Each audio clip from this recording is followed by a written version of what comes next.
Ya Bapak Ibu, kita mulai ya. Assalamualaikum warahmatullahi wabarakatuh. Waalaikumsalam warahmatullahi wabarakatuh. Pertama-tama saya ucapkan terima kasih kepada Ibu Kepala Sekolah yang sudah hadir dalam kegiatan kita kali ini, Bapak, Ibu, dan juga anak-anakku sekalian yang sudah hadir menyempatkan, mudah-mudahan dalam keadaan sehat walafiat. Amin. Pertama-tama mari kita panjatkan puji syukur kehadiran Allah Subhanahu wa Ta'ala, karena berkat rahmatnya lah kita semua dapat berkumpul dalam kegiatan pagi hari ini. Salawat serta salam tak lupa juga tercurahkan kepada junjungan kita Nabi besar Nabi Muhammad SAW. Sebelum memulai kegiatan, mari kita baca basmalah bersama-sama. Bismillahirrahmanirrahim. Mungkin akan saya bacakan dulu rundown acara kita pagi hari ini. Yang pertama adalah pembukaan, kemudian pembacaan budaya sholawat. Setelah itu ada sambutan sekaligus pemaparan materi. Kemudian diskusi atau sharing session. Setelah itu kesimpulan, doa, dan penutup. Untuk kegiatan selanjutnya, mari kita seperti biasa membaca budaya sholawat yang akan dipimpin oleh Bapak Ustadz Ipan Abdullah. Kepadanya dipersilakan. Bismillahirrahmanirrahim. Assalamualaikum warahmatullahi wabarakatuh. Waalaikumsalam warahmatullahi wabarakatuh. Marilah kita awali kegiatan yang sangat bermanfaat ini dengan budaya sekolah, yakni budaya sholawat. Seperti biasa kita bacakan sholawat Jibril 11 kali, dilanjutkan dengan 2 ayat terakhir dari surah Yasin, dan ditutup dengan Ummul Quran, suratul Fatihah. A'udzu billahi minasy syaithanir rajim. Bismillahirrahmanirrahim. Sallallahu ala Muhammad, sallallahu ala Muhammad, sallallahu ala Muhammad, sallallahu ala Muhammad, sallallahu ala Muhammad, sallallahu ala Muhammad, sallallahu ala Muhammad, sallallahu ala Muhammad, sallallahu ala Muhammad, sallallahu ala Muhammad, sallallahu ala Muhammad. Innama amruhu idza arada syai'an an yakuna lahu kun fayakun. Fasubhanalladzi biyadihi malakutu kulli syai'in wa ilaihi turja'un. Semoga Allah limpahkan kesehatan lahir dan batin, lancar segala urusan, dan diberi kekuatan oleh Allah Subhanahu wa Ta'ala, dan terkhusus untuk kebaikan SMK Negeri 1 Darurat ini. Al-Fatihah. A'udzu billahi minasyaitonir rajim. Bismillahirrahmanirrahim. Alhamdulillahirabbil alamin arrahmanir rahim maliki yaumiddin. Iyyaka na'budu wa iyyaka nasta'in. Ihdinas siratal mustaqim. Siratal ladzina an'amta 'alaihim ghairil maghdubi 'alaihim waladdallin. Assalamualaikum warahmatullahi wabarakatuh. Terima kasih kepada Bapak Ustadz Ipan Abdullah. Untuk kegiatan selanjutnya adalah sambutan sekaligus pemaparan materi yang akan dibawakan oleh Ibu kita, Ibu Haji RS Garini SPDM Ikom. Kepadanya dipersilakan. Bismillahirrahmanirrahim. Assalamualaikum warahmatullahi wabarakatuh. Waalaikumsalam warahmatullahi wabarakatuh. Puji syukur alhamdulillah Bapak Ibu, saya ucapkan terima kasih banyak atas kehadiran Bapak Ibu semua dan anak-anakku sebagai perwakilan pada kegiatan pemaparan ya. Ini lebih tepat kepada pemaparan hasil daripada rapat koordinasi yang sebelumnya dengan perwakilan guru, ITK, siswa, dan juga orang tua murid ya gitu. Jadi sudah ada produk yang dihasilkan. Salawat dan salam tentunya tak lupa mari kita persembahkan bagi junjungan kita semua, yaitu Nabi besar Muhammad sallallahu alaihi wasallam. Bapak Ibu, seperti yang Bapak Ibu lihat di layar, ini adalah mind mapping, ini adalah produk jadi, ya, rencana produk jadi. Jadi bagaimana saya beserta perwakilan tadi pada rapat koordinasi itu bisa mewujudkan dalam bentuk 2 dimensi ini, ya, masih 2 dimensi. Semoga nanti kalau kita ada rezeki dan kita lebih kreatif lagi bisa mewujudkannya lagi juga dalam bentuk 3 dimensi, ya gitu. Sehingga nanti itu bisa jadi bahan promosi yang luar biasa. Kalau misalnya kita memiliki, memang luar biasa dananya, mungkin saya nggak tahu ya. Kalau misalnya di sekolah kita ada yang bisa membuat ini DKV sih sebetulnya ya. Jadi bagaimana proses perjalanan anak-anak kita begitu masuk ke SMKN 1 Dawan masih pakai seragam SMP, kemudian dia mengalami yang namanya proses pembelajaran dari hari ke hari gitu kan, sampai dia akhirnya menjadi seorang super cerdas student gitu. Nah ini kenapa ini harus digambarkan, kenapa ini harus hadir, kenapa ini rencananya nanti super cerdas student ini akan saya tempelkan, akan saya cetak, kemudian sekolah cetak, kemudian ditempelkan di super cerdas building, agar semua tahu, agar semua orang bisa lihat bagaimana bahwa SMKN 1 Dawan ini menjadi suatu sekolah yang tidak main-main untuk memberikan pelayanan yang terbaik bagi anak didiknya.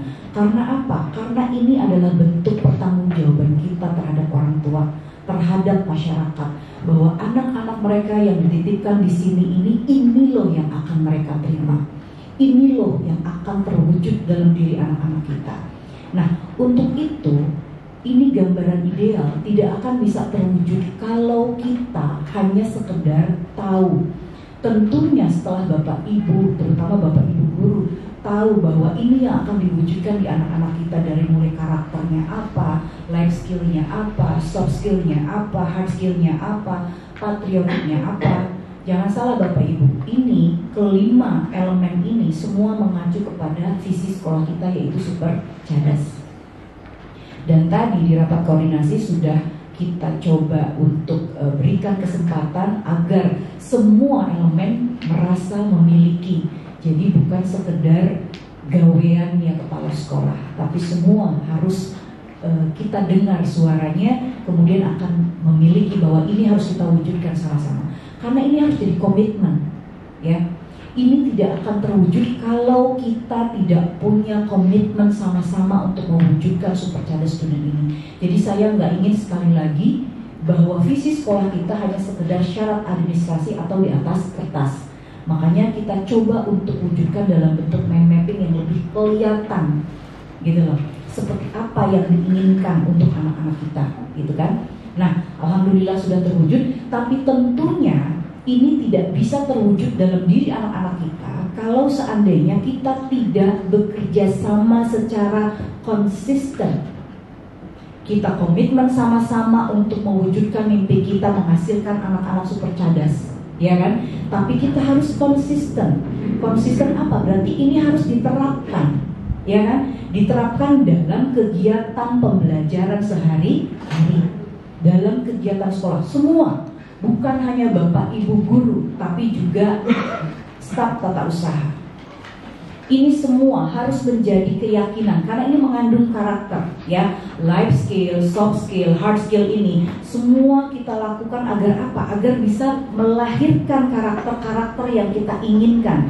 Karakter yang kami coba untuk hadirkan di sini adalah karakter-karakter yang bisa mensupport anak-anak untuk menjadi pribadi yang super cerdas dan juga menjadi pekerja yang super cerdas.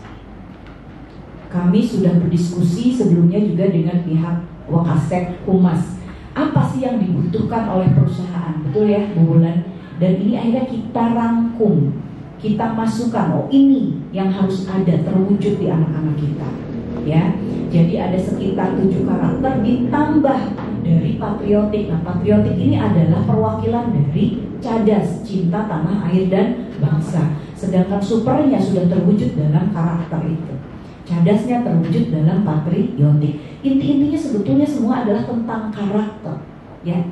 Semuanya tentang karakter. Karena itu yang paling penting. Anakku sayang, dengarkan ibu nak. Kalian punya kepandaian, pintar kamu ya. Kamu punya kunci untuk bisa lolos tes. ya. Lolos tes masuk kerja, tapi kamu bisa bertahan di tempat kerja itu, yang menentukan bukan kepandaianmu, nak, tapi karaktermu. Kamu pintar, tapi kamu di sana ternyata tidak mandiri, tidak tahan banting, sebentar-sebentar mengeluh, karakternya down. Bisa bertahan? Tidak, sayang. Yang paling dibutuhkan itu adalah karakter. Begitupun dalam kehidupan kita sehari-hari. Hebat kita, pinter dia bicara, tapi karakternya tidak bagus, tidak tahu bagaimana berempati, sehingga dia pintar ngomong tapi tidak mau mendengarkan. Gitu loh ya. Nah, ini harus menjadi budaya kita, budaya positif kita. Ini harus menjadi keyakinan kita sebagai organisasi. Sekali lagi, saya tidak mau ini sekedar dipampangkan dan sebagai syarat administrasi. No way. Tapi ini harus kita wujudkan. Komitmen menjadi keyakinan sekolah, keyakinan di dalam kelas. Jadi nanti Bapak Ibu guru ini lakukan dengan apa? Kemarin sudah mulai ya, pada saat apel Suci ya, itu sudah mulai diterapkan bagaimana 14 karakter, 7 karakter, 7 dari karakter patriotik itu dibentuk dalam afirmasi positif. Kenapa? Karena itu harus diyakini. Jangan sampai anak cuma tahu apa integritas, apa itu mandiri, apa itu ketahanan, cuman baca tapi tidak meyakini. Nah, itu harus ditanamkan lewat afirmasi positif. Minimal keyakinan sekolah kita bentuk karakter-karakter itu lewat kegiatan apel. Jadi setelah pembina apel memberikan amanatnya, bimbing anak-anak dan kita semua untuk mengucapkan afirmasi. Saya sudah buatkan kalimatnya, hanya tinggal dibaca. Kenapa itu? Karena itu perlu pembiasaan, perlu ditanamkan di pikiran bawah sadar. Mungkin sekali 2 kali masuk telinga kanan, keluar telinga kiri, it's okay. Yang penting dia masih punya telinga. Mungkin masih ada yang berpikir apa-apaan sih ini, gak apa-apa, yang penting masih punya telinga. Karena itu akan tetap terserap di pikiran bawah sadar. Itulah nanti yang akan menjadi keyakinan kita semua. Dan Bapak Ibu nanti aplikasinya budaya positif yang mengacu kepada super cerdas student ini apa? Yaitu ketika di dalam kelas saya sudah minta kepada kurikulum. Kalau zamannya saya kan apa? RPP ya. Kalau sekarang itu zamannya apa? Bikin modul ajar. Tolong setiap tema itu, saya dulu ketika bikin RPP selalu ada apa karakternya nih yang akan saya angkat. Karakter utama dari setiap pembelajaran yang saya berikan pada anak. Oh, mandiri, oh disiplin, oh ini. Cantumkan, pilih, jangan kemana-mana Bapak Ibu. Acuan Bapak Ibu guru adalah ke-14 karakter ini. Jadi misalnya nanti pelajaran agama apa ya Ustaz ya? Oh, saya mau menonjolkan ininya Bu, ketahanan, resilience-nya. Bagaimana anak kita nggak cengeng. Nah, angkat, nanti itu ada rubriknya dibikin. Nah, sebelum mulai mempelajaran, setelah berdoa, ucapkan afirmasinya Pak. Jadi setiap guru juga harus pegang teks daripada afirmasi positif sekolah. Nggak perlu 14-nya ya, tapi apa yang Bapak Ibu kasih di tema pelajaran itu, pilih karakter mana yang akan paling dominasi untuk diajarkan ke anak kita. Oh, ini Bu, disiplin. So, silakan bimbing anak didiknya untuk mengucapkan afirmasi tentang disiplin. Bisa dipahami Bapak Ibu, ya gitu. Kita perlu melangkah Bapak Ibu. Ini bukan sekedar teori. Sekali lagi, saya tidak menginginkan ini sekedar teori. Mulai dengan melakukan afirmasi. Seperti itu ya Bapak Ibu. Jadi, nah saya sekarang tinggal membutuhkan bantuan Bapak Ibu semua untuk bisa membantu kita. Kira-kira ini kan life skill sudah, soft skill sudah, ngacunya ke sini nanti Bapak Ibu ya. Bukan berarti Bapak Ibu yang mengajar itu tidak mengacu juga ke life skill.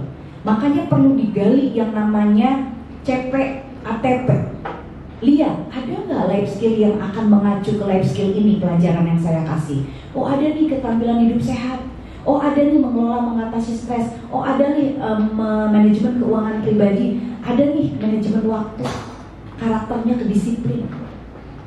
Acuan ini Bapak Ibu untuk Bapak Ibu ngajar. Gitu loh. Begitupun dengan GTK dalam arti tenaga kerja yang staff. Ketika memberikan pelayanan kepada anak didik, acuannya apa? Udah jelas tuh.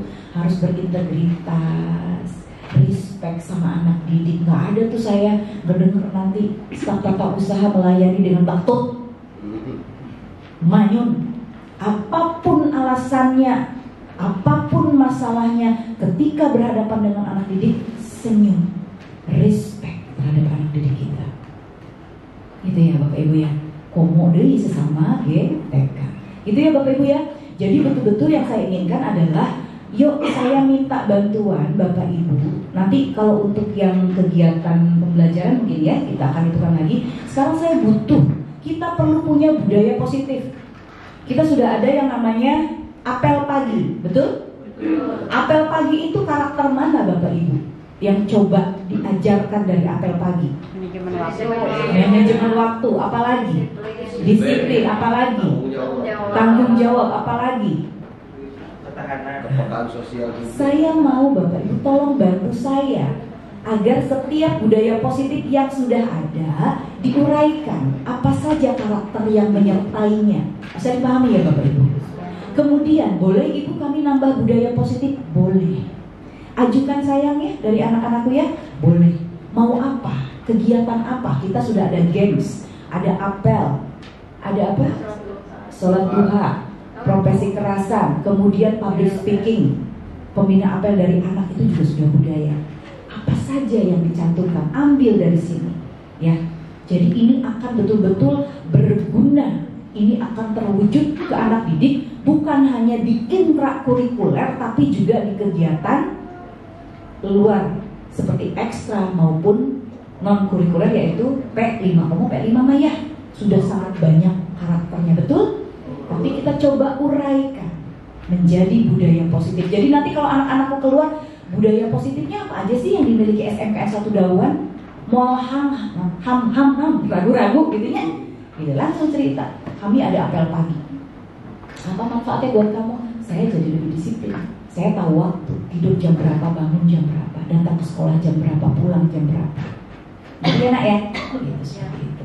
Itu ya Bapak Ibu ya. Saya mohon bantuannya, silakan Bapak Ibu nanti mungkin berdiskusi ya, Bu Tri, untuk memberikan masukan. Kira-kira budaya positif yang sudah ada itu ngacu ke nilai karakter mana, ya kan? Life skill yang mana? Kemudian nanti kalau perlu tambahan life skill yang baru, mangga tolong usulkan. Terima kasih. Wabillahi taufiq wal hidayah. Wassalamualaikum warahmatullahi wabarakatuh. Waalaikumsalam warahmatullahi wabarakatuh. Oke, terima kasih. Terima kasih kepada Ibu Kepala Sekolah atas pemaparannya yang sangat luar biasa. Mungkin untuk kegiatan selanjutnya adalah diskusi. Jadi Bapak Ibu nanti bisa berdiskusi dengan berempat ya.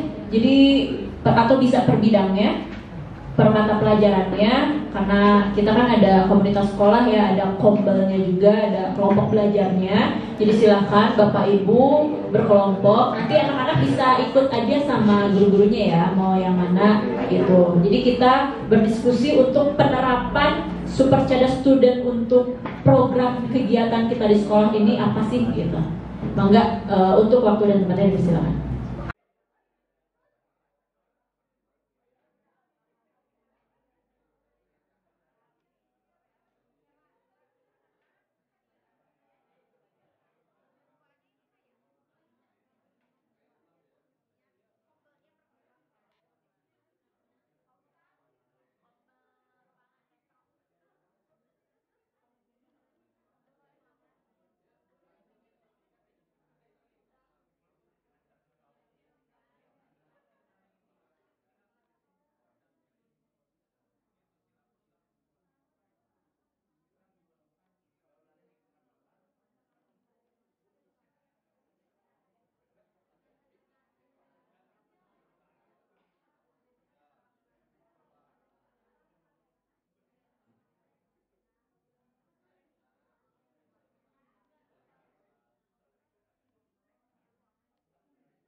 Oke, alhamdulillah untuk kegiatan diskusi ini sudah sampai puncaknya ya, sudah sampai ada hasilnya. Kegiatan selanjutnya adalah kesimpulan yang akan dibacakan oleh Ibu Kepala Sekolah, kepadanya dipersilakan. Ya, terima kasih Bapak Ibu sekalian, anak-anakku. Saya bisa menangkap antusiasme dari Bapak Ibu semua, ya kan?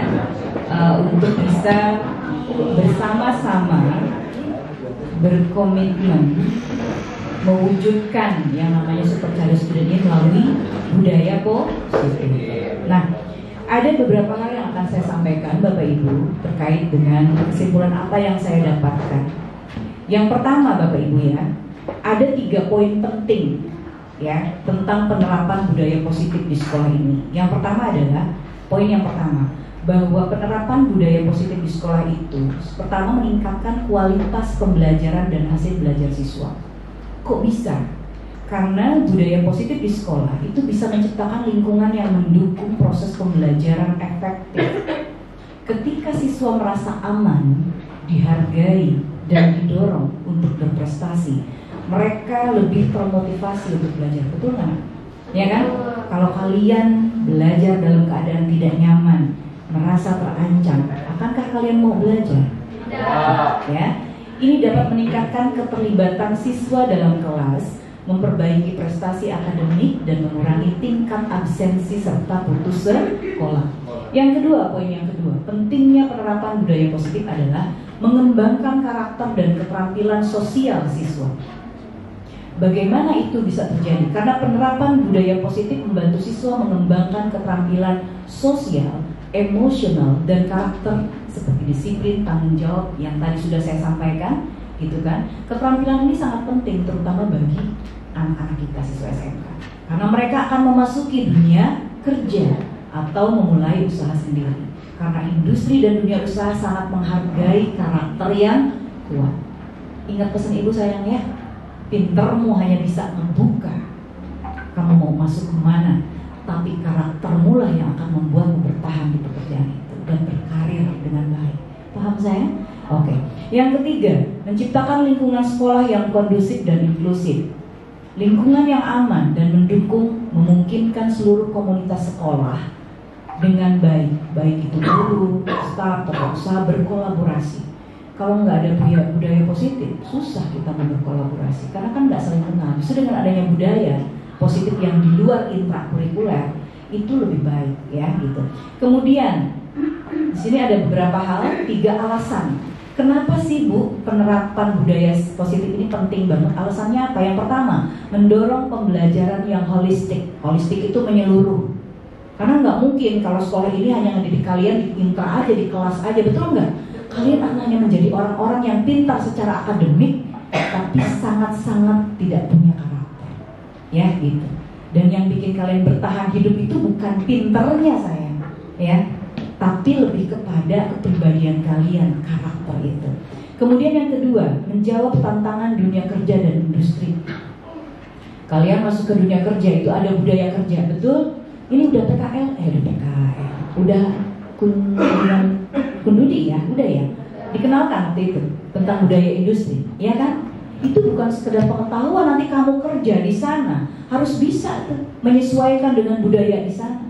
Resilience tadi salah satunya, makanya harus diajarkan dari sekarang. Kalau tidak diajarkan, kaget nanti datang ke sana ternyata disiplin, ternyata betul-betul yang namanya karakter itu diperhatikan, integritasnya. Kebayang nggak kalau di sini nggak pernah dilatih? Mau jadi apa? Begitu masuk langsung terus keluar dari jalan, ya kan?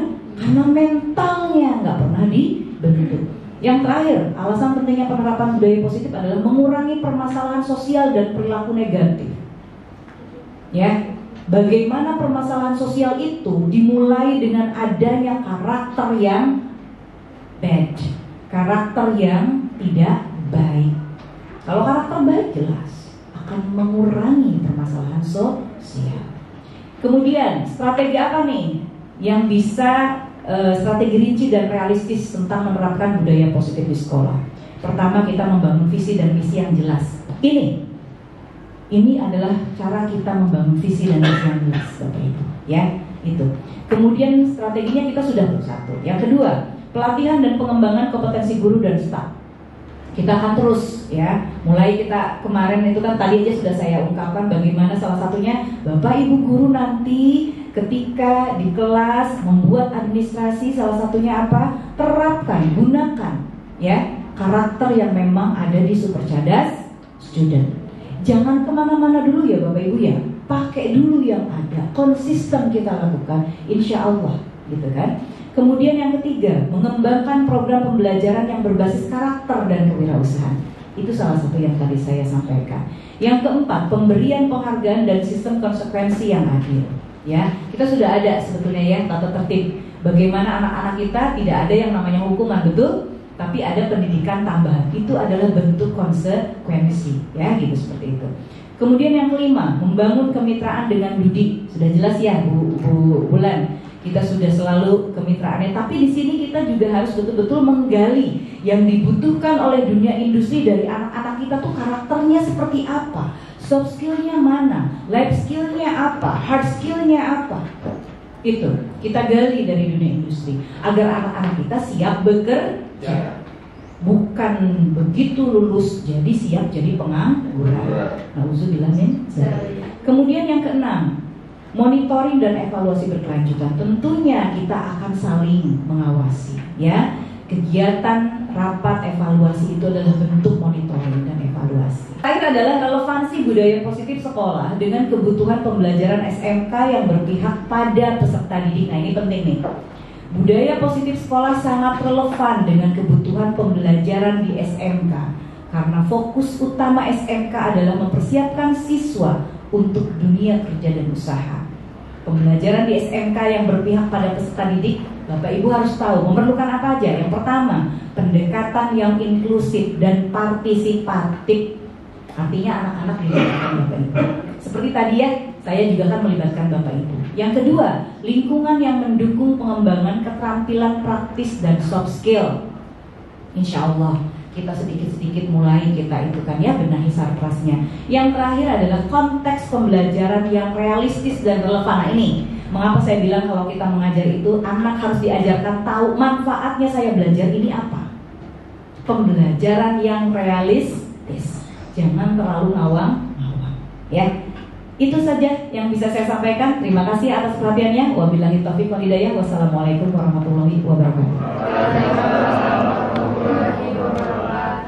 Terima kasih kepada Ibu Kepala Sekolah atas kesimpulan dalam kegiatan rapat koordinasi bersama komunitas sekolah dalam penerapan budaya sekolah. Mungkin akhirnya kita sampai ke penghujung acara. Sebelum kita menutup kegiatan pagi hari ini, ada poin penting yang harus kita ingat bahwa penerapan budaya sekolah melalui Super Cerdas Student itu dapat meningkatkan kualitas pembelajaran untuk menjawab tantangan industri. Untuk kegiatan penutup, sebaiknya kita baca hamdalah bersama-sama. Alhamdulillahirrahmanirrahim. Saya ucapkan terima kasih kembali kepada Ibu Kepala Sekolah, kepada Bapak Ibu semuanya dan anak-anakku. Akhir kata, wabillahi taufiq wal hidayah. Wassalamualaikum warahmatullahi wabarakatuh. Waalaikumsalam.